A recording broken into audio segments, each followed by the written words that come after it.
अपना शरद भाई पहुंच गए पोडियम पर, रिप्रेजेंट कर रहे हैं हाजीपुर कॉन्स्टिट्यूएंसी। धन्यवाद अध्यक्ष महोदय। मैं यहाँ बजट की अच्छाइयाँ और बुराइयां बताने के लिए नहीं आया हूँ। मैं जो बजट में 4 चीजों पर बताया गया है कि महिलाओं पर, युवा पर, गरीब पर, अन्नदाता पर फोकस किया गया है, तो हम किसान पर, अन्नदाता पर फोकस करेंगे जो 140 करोड़ देशवासियों का पेट भरने का काम करती है। तो हम कोर्ट से शुरुआत करेंगे। तुम्हारी फाइलों में गांव का मौसम गुलाबी है, मगर ये आंकड़े झूठे हैं, ये सारा किताब भी है।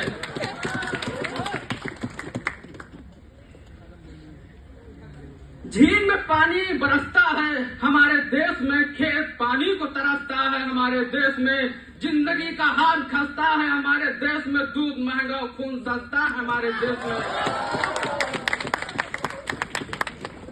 अन्नदाता किसान को 1,51,851 करोड़ का बजट मिला। आज गांव में अगर आदमी, मैं मानता हूं कि 100 रुपए अगर खेत में रखते हैं, 100 रुपए रखते हैं, तो उसको एमएसपी के तहत, एमएसपी में स्वामीनाथन की रिपोर्ट 18 नवंबर 2004 में आई थी। उनकी 5th रिपोर्ट में यह बताया गया था कि एमएसपी अगर लागत 100 रुपए लगती है तो उसको 1.5 गुना किसान को दिया जाएगा। उससे किसान कॉन्फिडेंट होगा, और जो आए दिन किसान आत्महत्या करते हैं उससे हमें राहत मिलेगी। और ये कृषि प्रधान देश है, अगर किसान मजबूत नहीं है तो फिर 140 करोड़ की जो जनसंख्या है इसका पेट कौन भरेगा। किसान is very important, very important, very important.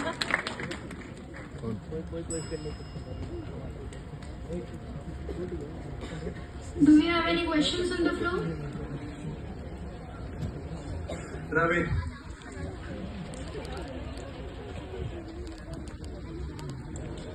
Honorable Speaker, I would like to say मैं बहुत सहमत हूँ इस चीज से कि अन्नदाता को बहुत प्रायोरिटाइज करना चाहिए। Yeah, sure.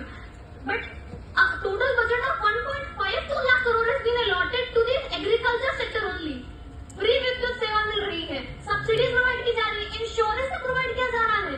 तो अब अन्नदाता को खुद ध्यान देना चाहिए। इसमें गवर्नमेंट इससे और जो कर सकती है वो गवर्नमेंट को बताइए, पर इसमें आई डोंट थिंक कि अब जो है किसान पीछे जा रहा है। जी मैं आपको बताता हूँ कि जैसे सभी स्टेट और टेरिटोरी सब अपना रेवेन्यू कलेक्ट करती हैं और देती है स्टेट, तो उसी के अकॉर्डिंग उनको बजट भी देना चाहिए। यहाँ पर बजट में सिर्फ 2 राज्यों को ज्यादा वो किया गया है, तो इसी तरह के अन्नदाता को बजट नहीं दिया जा सकता है, अदर सेक्टर को छोड़कर। मेरा सभी सदस्यों से आग्रह है कि सदन की गरिमा बनाए रखें। मैम आप बैठ जाइए, दूसरा सवाल है। अच्छा, अरे करने दो। बहराइच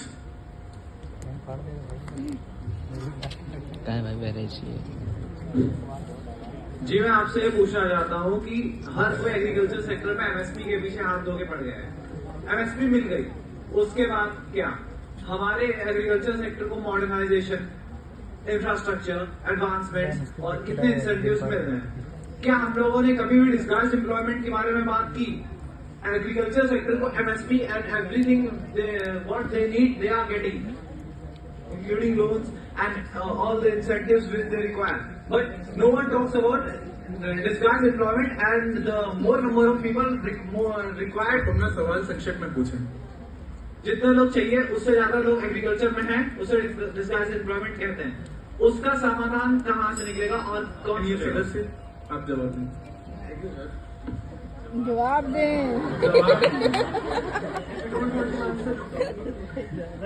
ठीक है, जैसे आपने बताया कि सभी लोग एमएसपी के पीछे पड़े हैं, जी उसका हम आपको आंसर दे रहे हैं। अगर किसान मजबूत होगा तो किसान का बेटा पढ़ेगा, गांव से बाहर निकलेगा तो अपना हक रखेगा।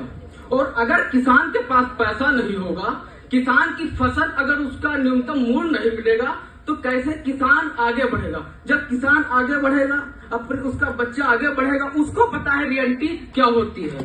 सभी चीजों को नहीं, सभी लोगों के नहीं पता होता है। धन्यवाद महोदय। माननीय सदस्य अपना स्थान ग्रहण करें। अब मैं इस लोकसभा से सदस्य को अरे बुलाता दादा शरद भाई ये